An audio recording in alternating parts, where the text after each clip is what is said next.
With Valentine's Day coming up, I thought instead of going to the florist this year, I'd make myself some roses. Maybe not the same, but still it's a thought.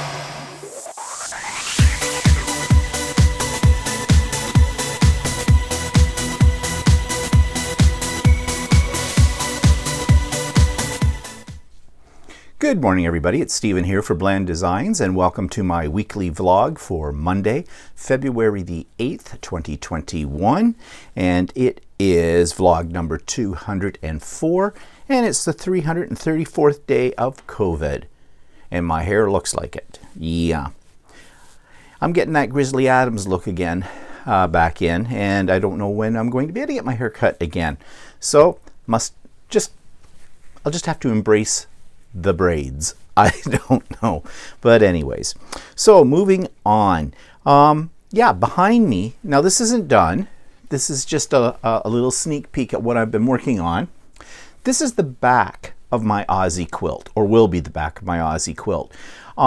Generally speaking, people don't usually piece a backing, although you can, and some do.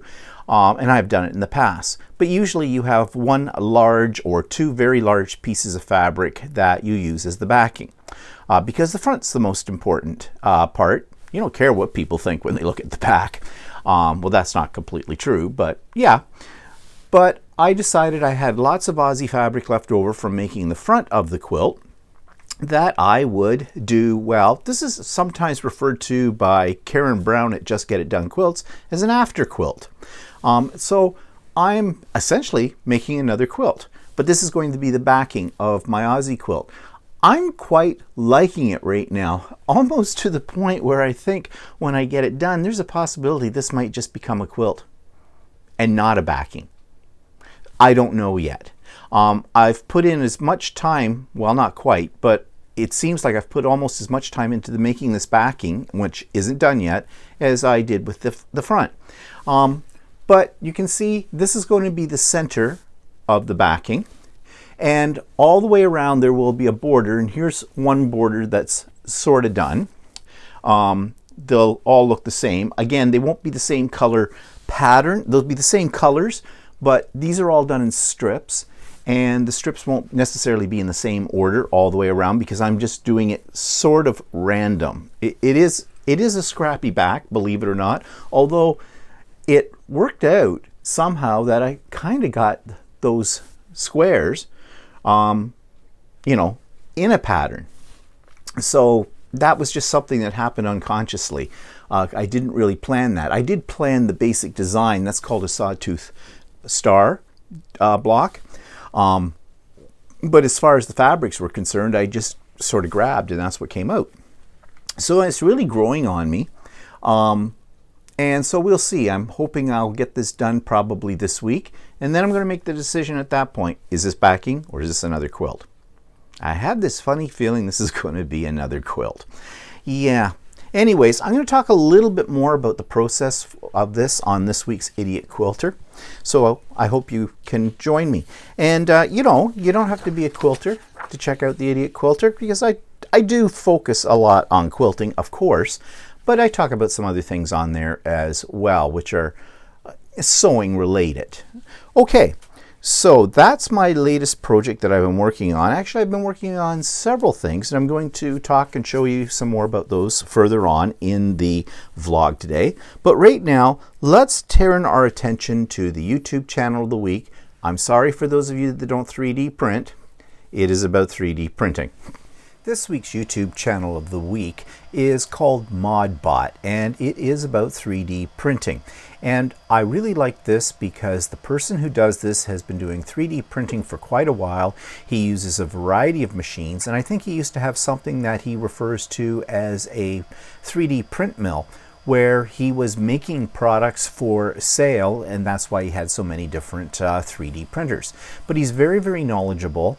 His videos are very professionally done, and he really does help out people who are at various levels of 3D printing. So if you're a rank beginner, I would definitely go to him for product reviews and for tips and tricks. But if you're an advanced 3D printer as well. There is something to be gleaned from his YouTube channel as well. I have found him very helpful and very insightful. So if you're getting into the 3D printing hobby, or if you're looking to buy your first 3D printer, then I suggest you check out some of the videos on ModBot. So ModBot is listed in the show notes below. The latest edition of Stephen and Walter Live is there too. Now this week we did something different. You may or may not know that we've been having some slight technical difficulties with our podcast lately, and we've narrowed it down to basically lighting. We usually do them, for those of you that aren't regular viewers of Stephen Walter Live, we usually do them in our kitchen. And we have found that the combination of natural light that comes in through our windows in that area and the overhead halogen lights and the color of our appliances and the counter all seem to bounce the light around and make it look like we're doing it from a bit of a fog or a haze. We've played around with lighting as much as we can in that room, and we've come to the conclusion that, yeah, that's not the best setup. Geez, it's only taken us about 3 years to figure that out, right? We're real quick learners. So we moved location to my sewing room or sewing dungeon, whatever you want to call it, where in there, when I do the idiot quilters in that room, we seem to have a better lighting system. Also, we usually record Stephen and Walter Live on our iPhone. So we decided to do it using the YouTube facility for doing lives from the laptop. Now in my sewing room, my laptop is already set up there. Cameras are already set up in that room and everything. It's sort of like a studio. I say sort of because it's pretty Mickey Mouse. So that's where we did this week's. And it did seem to have better quality. On the playback, I'm still not really sure about the sound. I think I'm going to do something a little different with the sound on the next one. I do have a very elaborate microphone. I have one of those big blue mics, I think they call them, but I hang it from the rafters in my sewing room. And we sort of sit under it and you don't see it. It's sort of like a boom. But I have found that the distance between where we're sitting and where the microphone is hanging does create a little bit of a, I don't know, not an echo exactly, but a more hollow sound. If I put it right down in front of us, that will probably solve that problem. So those of you that are regulars to Stephen and Walter Live, please bear with us. We're still fooling around with this. We are not professionals. Yes, I've made a lot of videos, but I'm far from professional, and that's on purpose. And I've talked about that before. I am not willing to put the money out and for more elaborate equipment than I already have, and I'm not willing to spend the time editing videos and all that kind of stuff because this is fun. This is part of my hobby set, okay, that I do these. If it gets to the point where it becomes a chore, then it's no longer fun, and I won't want to make them. So please bear with us with the amateurish quality of some of our videos, and we're hoping that, you know, it isn't because of the high-tech and special effects ideas that attract you to our particular little corner of the YouTube universe. We hope you come just because you want to share some time with us, because we want to share time with you. Okay, so what else is in the show notes?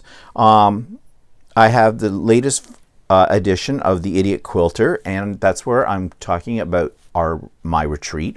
I'm having a little mini retreat again this week. Now we had craft and chat last week. We're having more of a quilter sewer type, although all makers are welcome to come. I mean, if you're a painter and you want to paint while we're at this retreat, that's fine. It doesn't have to be quilting, but I am going to gear it towards sewers and quilters a little bit more. Not a lot more, but a little bit more. Actually, I'm just using it as an excuse to get together with other people and be creative, because I feed off of other people's creativity, and I think a lot of people do. So that's going to be this Wednesday, starting at 1 o'clock. We're only going to go for about 3 hours, 1 to about 4. We'll see how it goes. And it's not going to be recorded or anything. It's all very relaxed, very informal. And yeah, if you're free then and you want something to do, come join us.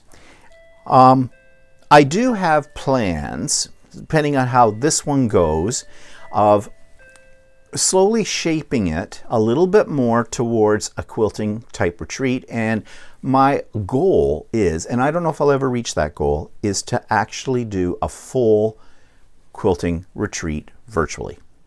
And what I mean by that, it would be a full day, and it would have some demonstrations. It would have some guests, maybe. I don't know. I'm doing this all on no budget at all.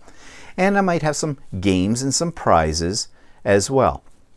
But right now I'm starting off small, and I'll probably be asking people on Wednesday if I was to go that route to the idea of a full day retreat, what their suggestions might be. What could I include in something like that? And I do listen. I read all my comments, and I do listen to what people have to say. And I take it all very serious in that, hey, yeah, that's a good idea. Let's go with that, okay? There are no stupid ideas, okay? So don't ever think that, and don't ever be shy. I will not criticize you for whatever you say, unless you call me a bloody bastard, and then I might, okay? I might. I do have my finger near the delete key. Okay, so that's the link for that is in the show notes. It's a Zoom. Okay. And what else is in there? There's a link to the art journal group. We meet once a month, and I have that recorded, and I'm going to talk a little bit more about that later in the vlog. And there's a link to this week's podcast of the week. Okay, so let's move right along here, and let's talk about what's pissing me off this week. Snowbirds. Snowbirds. Now, I'm not talking about feathered birds. Some people may not be familiar with what a snowbird is. This is something that is pretty much uniquely Canadian, as far as I know. And snowbirds are actually retired people who, when the winter comes here, they escape it and they go down south. They go to, like, Florida is one of the most popular destinations, California, Arizona, places like that. Places where it's warm to get away from the Canadian winter. And I can't blame them for that. And they do it every year. And they stay for 3-4 months at a time.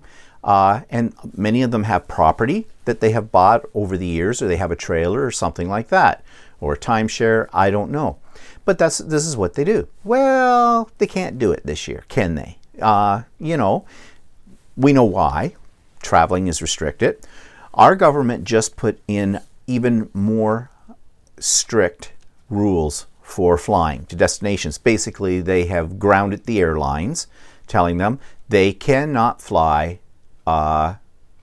people to sunny destinations.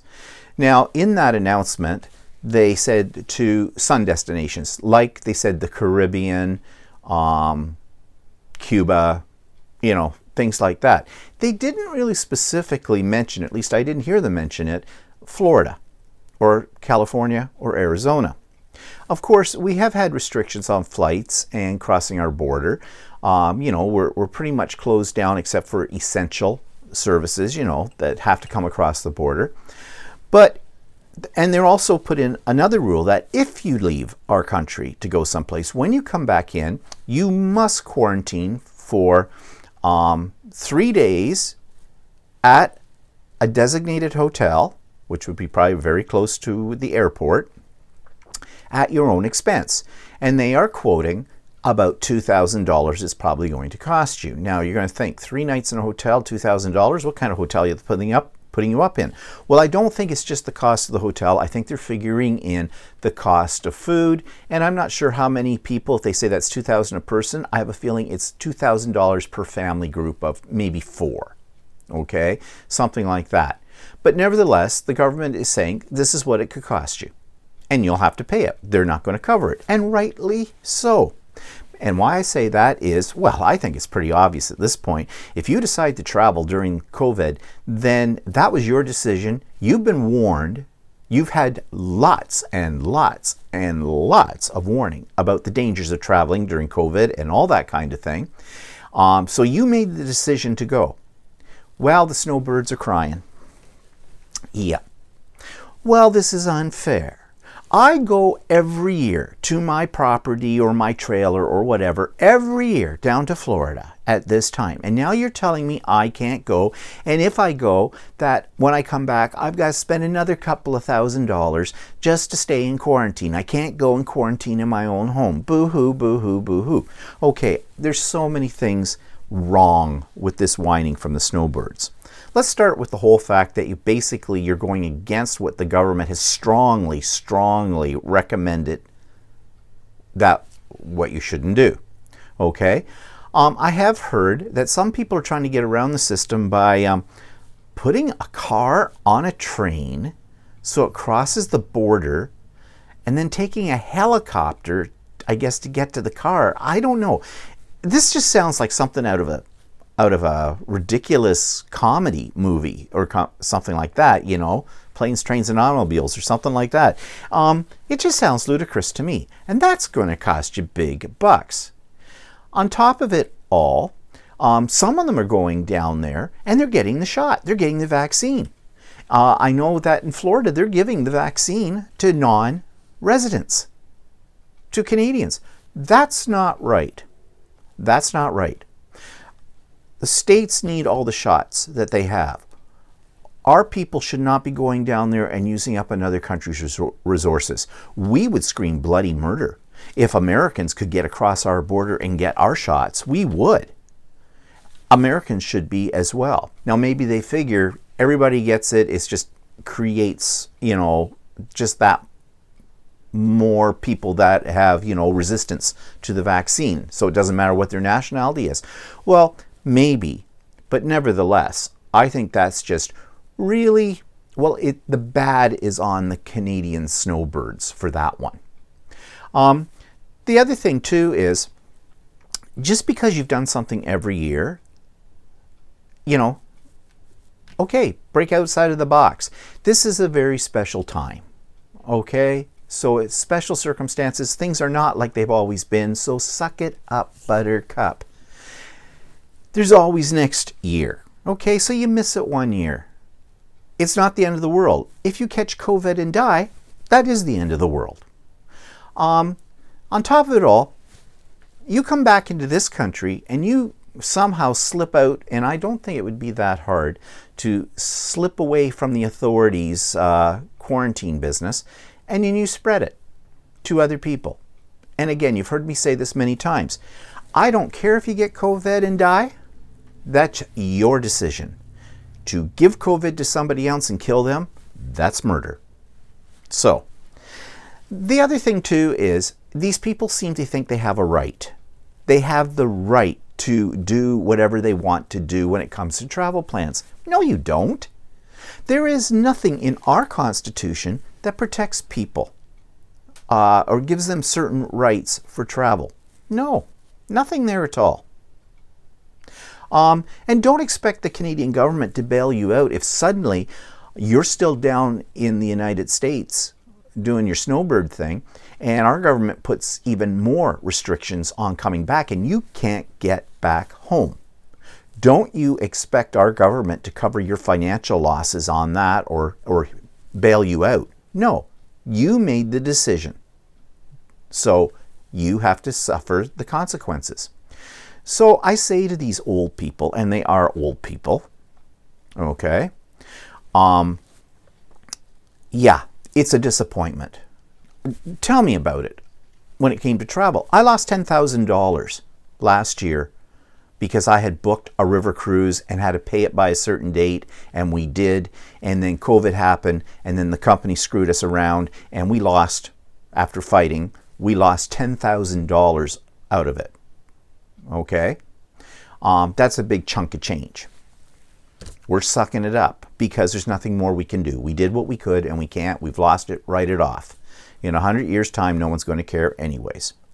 We had a trip planned out to the west, out west, to go to Edmonton and Calgary last June, the whole bit. We had the hotels all booked. We had the flights booked, the whole bit. COVID hit. Luckily on that one, we got all our money back as far as hotels were concerned. The only thing we sort of lost out on was one of our flights, and we got a voucher for that. So, you know, that was $600. So basically we lost $10,600 because of COVID, because of travel plans. But we didn't go to the government and cry about it. We didn't try to get around the system because, you know, we understand that it is a very exceptional time right now. So Snowbirds, think about that. Also, Snowbirds, think about this. You're old. You are in the vulnerable group. So you're trying to pack yourself onto an airplane with other people in a ventilation system that is known for spreading disease. You could be asymptomatic and you're going down and you're giving it to Americans. Like they need more cases of COVID, right now? I don't think so. You're selfish, ignorant, stupid people. That's the ones that are trying to go down south or are there now. I also heard stories about other snowbirds who decided, yeah, no, we're staying home this year. They're the smart ones. So, I guess what I'm pissed off at is what I've always been pissed off since the beginning of COVID, is the stupidity and arrogance and ignorance of these type of people. Come on. We've been living with this for almost a year now. Almost a year. This is the new normal. Deal with it. Okay, so let's talk about product review. Well, I got my order from Peachtree Quilts in Regina. Loving that place. I'm going to go online after I finish this vlog today and probably order some more things because they're having a big sale that starts today.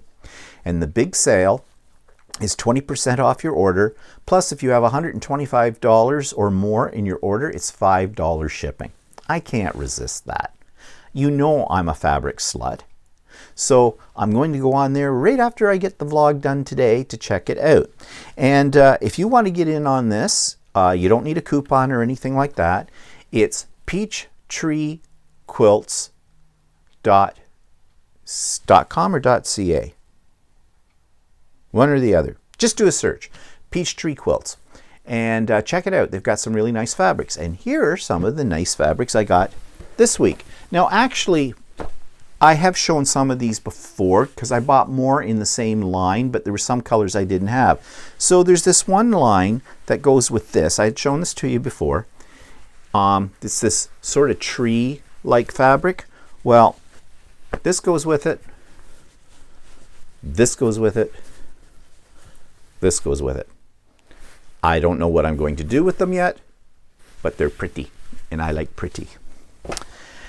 And then I bought more in the what's called the Fairy Frost line. This, this,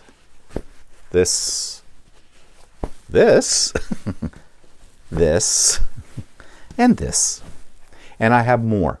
I think I've got a color. There's only one color I couldn't get.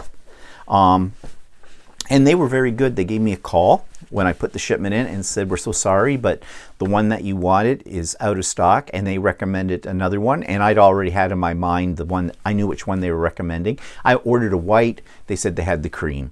And I said, fine, give me the cream. That's fine. But I thought that was really good. They phoned me all the way from Regina right after I put in the, within, well, it was half a day, basically, after I put in the order to let me know about that. That was great. They could have just sent me my order minus that, given me a refund on that one, and said nothing. But they didn't. They reached out, gave the personal touch. And that's another reason why I really like dealing with them, is because they give the personal touch. They look after you. And that's good customer service. And I've talked about customer service, and who I like to deal with. If I get good customer service, I will deal with them repeatedly. Okay, so that's Peachtree Quilts. Look it up on Google. Okay. So that was the only thing that I got new this week. And so that takes us to my podcast review this week. And this is one called Quilt and Tell. Yes, it's about quilting and sewing. but I really enjoy it. It's kind of on the same line as the one that I reviewed a week ago, the American Patchwork and Quilts podcast. Same sort of idea. I kind of wonder, there's about 3 that I listen to, and sometimes I hear the same voices in the podcast, so I'm kind of wondering if they're all related to each other. But nevertheless, if you are a quilter or a sewer, it's great to have it in the going in the background as you're working on something. That's usually when I listen to them. And yeah, there's a lot of very good information in those podcasts, and in this one as well, the Quilt and Tell. You know, things about storage, things about products.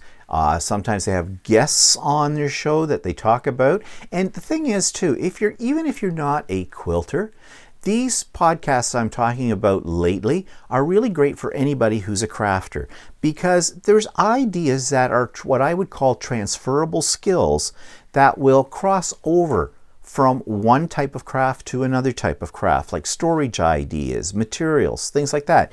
And when they talk to the guests they have on the show, they often explore their creative process, which really, as crafters, we are artists and we all have our process, but it's really interesting and inspiring to hear what somebody else's process is that brings them to success with their art.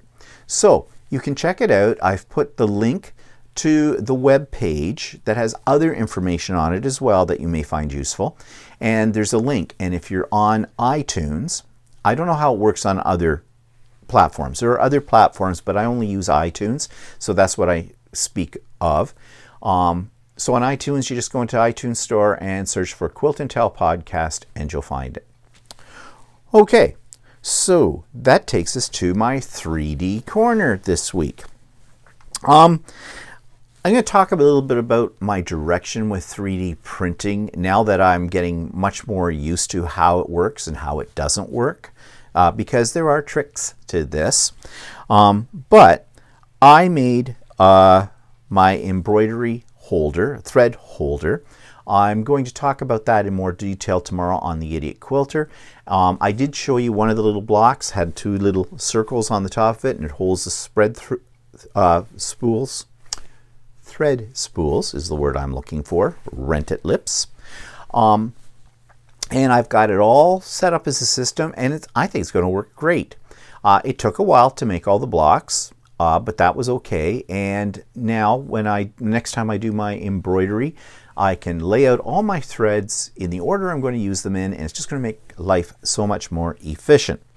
So there was a benefit of a 3D printer, making your life more efficient. I did print this. I think this is really cute. It's a tea light holder. I've got a little battery operated tea light inside it right now. I'll turn it on. I don't know how it's going to show up. But there you are. Now, believe it or not, the filament that I used for this one is called Rainbow. But as I think I've mentioned this before, the division between colors, if you look here at the bottom, it's a little darker. That's where it started to change. But they're long, long segments before the color changes to another color. And so in this one's case, there wasn't enough of a, spread to get a truly rainbow pattern in this. In fact, I'm wondering how people do get that, because some of them show their things and they've got the real rainbow colors. I suspect what they've done is they pause their printer while they're printing something and change their filament out. And you can do that. I haven't really tried that yet, but maybe I will on some future projects. But anyways, I thought this was quite nice. Now I'm thinking I could probably blow this up, double the size, and then you've got a really interesting decorative bowl as well. And that may be something I may try later today as another experiment. But I'm also thinking I'd like to see if I could get some tea light candles that I can use a remote control on. And you cluster these in a group of 3 or whatever. I think they'd make really cute table setting. And of course, you don't have to do them in green. Okay, you can do them in any color. In fact, I just bought a new color called it's bronzy green. I haven't tried it on anything yet, but I think that would look really cool as well. I'm also making roses. Now, how I got this idea, let me show you here. I've got them in several colors. Hard to show. I did them in different sizes as well. And I think the smallest size is this. So I have a whole bunch of these. Plus I did one really large one. And this is like in pink. Now, I don't have any filament that's this color. This was done by, I've got a little apparatus, and I did show that on back a few weeks ago here on my vlog, a little apparatus that I printed out that holds Sharpie markers, and your filament, if it's a white filament or a light colored one, goes through the center of this. There's 3 Sharpies that are in this holder, and they sort of, as the filament gets pulled through, they color it. Well, what I was trying for is not what I got, but I'm happy with this. I put in a purple Sharpie, an orange Sharpie, and a red Sharpie, and it came out pink. Baby pink. So, and there are pink roses. So what my plan is, you see, this was a cast off. This was a project that didn't finish, this bowl, although it looks kind of like it's finished, but it didn't properly. And I have them all sitting in here. What I'm going to do is make a rose bowl. I am going to actually do something to the edges of the roses, add a little gold or a little silver or something like that, sparkle. I'm going to glue them in this bowl. I'm going to have it, you know, kind of cascade around it. And I'm going to add probably some little silk flowers and leaves in amongst it and make this as sort of a table centerpiece. Right now they're just all sitting here in the bowl. It took a couple of days to make this pile of roses. And I am going to show this as a series when I get started on it here on the vlog. Now, here's ridiculous. Okay, you know how I've been talking about trying to make a box to hold greeting cards and that kind of thing? I haven't had a lot of luck with that. I'm mathematically challenged when it comes to geometry, and so I printed this out. I found this one. I thought this was a cute little box. It all prints in one piece. It has this hinge onto it, and this is very small. You know, you could throw this in your purse with some aspirin or pills or something in it, I suppose, and it closes right up and snaps. And I thought, you know, this could look really interesting if I blow it up big enough that it could hold some cards or something like that, and then I could do some paint pouring or whatever on the top of it. I think this would be dandy. That was my theory. So I did. I blew it up to as big as I could possibly blow it up, given the size of my 3D printer, and this is what I got. Yeah, it doesn't work. I guess I didn't. I followed the instructions, but I guess I did something wrong. That's the person who designed this put in.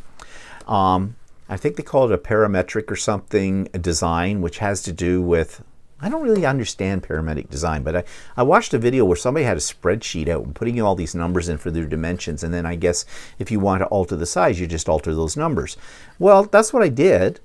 At least I thought I did, and I got this monstrosity. Now, basically, what it did was it made the hinge way too big, and in fact, it kind of fused it, and it won't shut in this format for some reason. Well, I know the reason. It's not right. But here we go. Here we have a useless print. Didn't work. Okay, fine. So what are you going to do with it, you'd say? I don't know, scoop.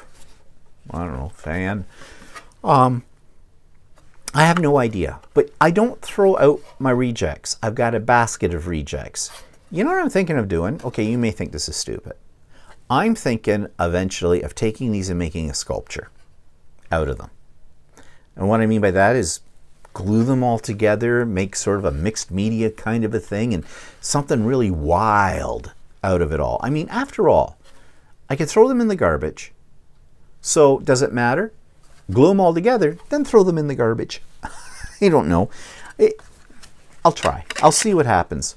That's a future project, when I'm feeling really whimsical, I suppose, and, you know, just stick things together. We'll see what happens. Yeah, so that's what I've been working on there. And so that takes us to my new project that I'm doing. It'll probably be a 3 or 4 part series, and it's a fabric sculpture. Now, lately I've been having a little trouble getting myself into a creative mindset. But suddenly the other day, boom, it all came back. I don't know, I guess things like that happen. And I'm thinking, I have all this scrap fabric, and don't ask me why I thought I'd make a fabric sculpture, but I did. So I'm going to give you a little sneak peek. This is not done yet. And that's all you see. And it's coming along, I think, kind of nicely. Walter, on the other hand, well, he saw this at an earlier stage. He kind of wasn't impressed at all with it. Everybody's a critic. But anyways, I'm having a little fun doing this, so I'm sharing the process with you in part 1 of my fabric sculpture. It's right here. I have a pile of things here that I'm going to do something with, and I'm going to use fabric scraps, which I'm just going to chop up in whichever way. I'm not going to worry about colors or anything like that. I've got my bottle of gel matte medium. I have another bottle of a fabric stiffener called Stiffy, and I have a blank canvas that has been pre-gessoed. And so my idea here is, and I don't know how this is going to work, is I'm going to create a sculpture on this canvas using fabric. Now I may add other things to this, and we'll see how it's going to work out. So the first thing that I need to do is grab my gel matte medium, grab some fabric, and make a background on here. So to start off with, I'm just going to take some of my gel matte medium and just blob it on and spread it out on part of the canvas here.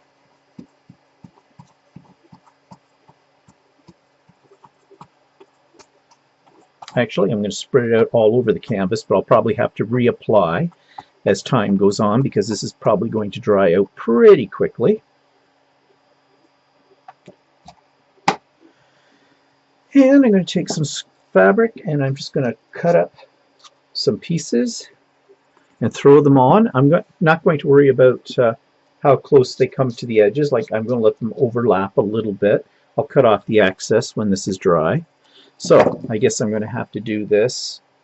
I think I'll have to put a little of the gel matte medium out here on my work surface.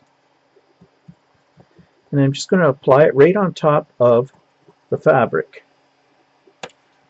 Take another piece. And basically I'm doing the same thing you would do if you're creating a collage using magazine pictures or paper or whatever you create a collage from.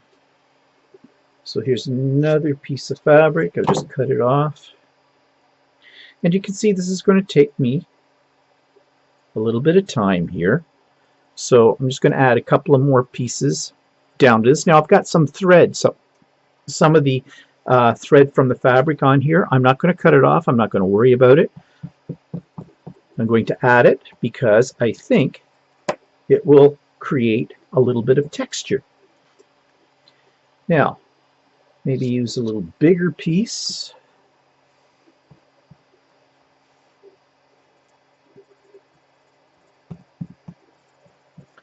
And of course, gel matte medium dries clear, so we don't have to worry about that. Here's a fairly large piece. Try this.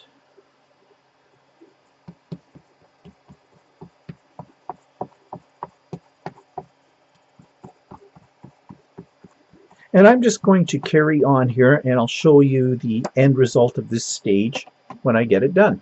Okay, here's my first layer. I've got it all gel mediumed down, all my fabric, little bits and pieces. Right now it's a little cloudy because it hasn't dried.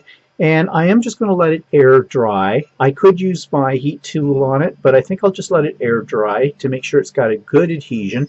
And then we'll work on the second layer. Okay, so all of my gel matte medium has now dried, and this is the result at this point. Now this is just one layer. I'm going to be adding multiple layers, and my idea here is to focus on the fabric, although I'm going to bring in some other elements as well with each layer. But I want to start building it up, and I'm going to use the fabric to do that probably in about layer 4 or so. So right now it's got kind of a matte finish to it. I may make this a little shinier by going over everything at the end with gloss matte medium. I don't know yet. We'll see what the look is like. So that takes us now to layer number 2. So I hope you come along with me on that journey and see what that ends up like. It may be a piece of crap, or it may not be. I don't know. It's art. It is art. Okay, events in the past week. Update on my mother. She got the second shot for the vaccine for COVID last week. So I'm really happy about that. She didn't seem to have any adverse reactions to the shot at all, so that's great. Her face is clearing up. Okay, she still looks not good. You know, that when she fell out of the wheelchair and, you know, face planted, her eyes are now not black. They're kind of a yellow, which means the bruising's going away. The big yellow bruise across her forehead, that's faded pretty well. So she says, you know, I said to my mother, I says, is your face hurting you? Because it's killing me. No, I didn't quite say that. But I said, she says, no, nothing. And I said, well, it's getting better. And I remind her, don't do face plants. Just say no to falling out of your chair. Anyways, you know, it's funny too. Every week when I talk to her, I always ask her the same question. I know I'm going to get the same answer. So, what's new? What have you been doing? Nothing. Well, they've got activities there. Oh, do they? I never hear about them. Well, that's bullshit, quite frankly. Because they have a Facebook page and they post pictures of what the residents are doing all the time, almost on a daily basis. In fact, last Thursday they had something they called Wacky Watermelon Thursday. And they had slices of watermelon all cut up and they were passing them out to the residents, and it looked like they were having a little cocktail hour with it as well. They were bringing the tropics, a little sunshine, they said, into, you know, this time of the year, into the nursing home. And the residents looked like they were having a good time. Sure, it's a simple thing, but it's a fun thing. But if you don't want to participate in it, then I guess, well, you know, and I have a feeling that's my mother. Well, that's not my cup of tea. Well, mother, this is your home. You're not coming out. At least you're not coming out in the way you might think you might come out, if you get my drift. You know, they're trying to make your life fun. They're trying to keep you amused in there. They're trying to keep you happy. You know, they can't make you do these things, but what the hell? Join in. Make a friend. I don't know. I don't know if she participates or not in these things. I suspect she doesn't.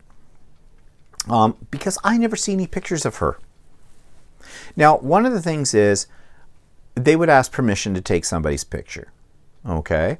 And they might ask my mother, and my mother is a little bit camera shy. She always has been in her life. She doesn't like having her picture taken. So she may be participating, she just doesn't take her picture. But you know, I can't go in and see what's going on.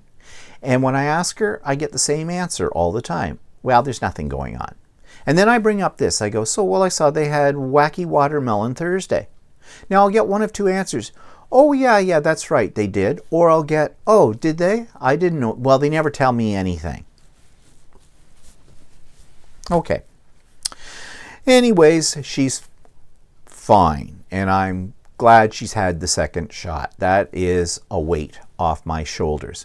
Unfortunately, the rest of us are not getting any shots, and they haven't finished giving the shots to everybody in the long-term care yet because we've run out. And I think I talked about that last week, and it's on the news anyways. I'm sure everybody's heard about that.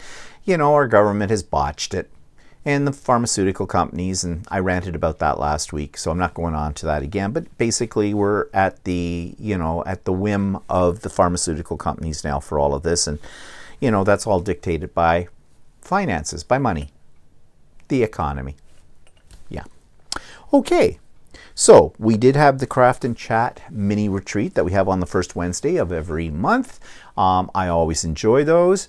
In fact, here's something, I'll let you in on a little secret. I was not in the mood to do Craft and Chat on Wednesday for some reason. I just wasn't feeling it. But when I make a commitment, I see it through, whether I want to or not. That's just my nature. And, once we got started in the whole bit, I had a good time. I got a lot done. It was nice to talk to the other people. It was like having some good friends over for coffee, virtually. And that really perked me up. In fact, I think it was that brought back my inspiration for doing something creative. Because before that, I hadn't started the fabric sculpture. I wasn't doing a heck of a lot with these roses and things like that. And I've got other ideas in my head now too.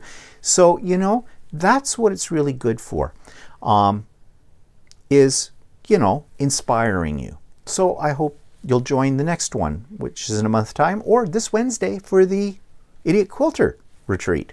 I'm looking forward to that as well. I did an art journal Zoom meeting. Now that's a small group. Anybody can join us. And if you're interested in joining us, we meet on the first Sunday of every month. I've been with this group of ladies now for about 4 years. 4 years we've been meeting. We started out, as you probably know, because I've talked about it before. And I don't want to bore you with repeat information, but hey, what the heck, it's my vlog. We started out as a group that met physically once a month and worked on our stuff together, and I did demos for different things, and eventually it evolved, and now I'm just sort of the coordinator more so than the leader of the group, and we're friends. We're basically friends. We are not a closed group though. We're not elitist. We welcome anybody else who would like to join in. So if you're interested, we do scrapbooking, card making, mixed media, all kinds of stuff. And if you want to get a feel for it, I will have in the show notes the link for this week's or this month's art journal group meeting. I always put it up with the permission of the people in the group to record it, because there are so many ideas that come out of it. For example, one of the ladies showed us something she found on Pinterest. She actually set it up as a virtual background so we could see it. And I think I want to make one of these. It's an altered book, but you fold the pages in such a way that it actually looks sort of like a Rolodex. Remember those old things that people used to put addresses and contact information, and you spun it around, it's an office thing? And we were talking about ideas of what you could do with this. You could put ATCs in it to put them on display. You could put in family photos or other pictures. You could put in cards. There's endless possibilities, and it looked really cool. So I got to find myself an old book and alter it and make one of these, because I love it. And I think what I'll do is when I get that located, I will make it another one of my works in process series for here on the vlog. But I think you might be able to find examples of this kind of thing. I think you just go into Pinterest or something like that and put in altered book Rolodex or Rolodex book or something like that, and you might be able to find it. But really, really cool. But there is a sample of that on the video from the art journal group. In fact, right now as I make this, it is being uploaded to YouTube. But I will put a link to it in the show notes as well if you're interested. So as I said, anybody who would like to join us in the group, don't be shy. Just send me an email letting me know about that, and I will include you in the list, and I will send you out the few days before the actual meeting, first Sunday of every month, the link to the Zoom, and you're more than welcome. And the group doesn't bite. They are a wonderful group of artists and craftspeople and makers, okay? And they're all just like, we're just a friendly group. So you'd be more than welcome to join. And my email address is in the show notes. I've taken to posting that in the show notes now every week. Okay. Oh yeah, the other thing we talked about in the art journal group, if I go back to that for just a minute, was heritage albums. One of our members last month wanted to know if anybody had done a heritage album before and what we did. Well, yes, many of us have, and we shared all kinds of ideas of how you can put together an album, about your ancestors and things like that, from old photographs and information like that. And again, this is why I post this on YouTube, because there's a whole lot of excellent ideas there for you. Okay, so what's coming up? Well, tonight I have my monthly guild meeting. This is not the executive, this is the whole guild. And we have a special guest speaker. I think she calls herself the Renaissance Woman. I'm not sure what that's about, but I guess I will find that out tonight. And yeah, this is one night when I can sit back with the guild and just watch, because I don't have to do my secretarial duties. So that's great. And I've already talked about the Idiot Quilter retreat that is coming up, the mini retreat this coming Wednesday. So don't need to say anything more there. And that's about all that's coming up this week. Yeah, life's exciting, isn't it? Thank goodness I have my crafts. And that's what I want to say a little bit as a final note. And I've already kind of touched on this here and there during the vlog. But as a final note, I have been feeling a little depressed lately. I do not suffer from depression or anything like that usually, but it's the time of the year for one thing. It's all this news that we hear is not good. There's new variants of COVID. There's more on lockdowns. There's people being stupid about the whole thing. And it's been going on now for almost a year. I can't get my hair cut. All these little things do eat at you. Okay? Thank goodness I have hobbies. Thank goodness I am a maker. That I play with my craft supplies. I play with my imagination when I'm quilting. Thank goodness I have that, because that's what really is keeping me from going over the edge. And I have a feeling a lot of people have turned themselves towards their creative side to get them through this time. I really feel sorry for those people that don't have any hobbies, who just live for their day-to-day job. That's not a good thing.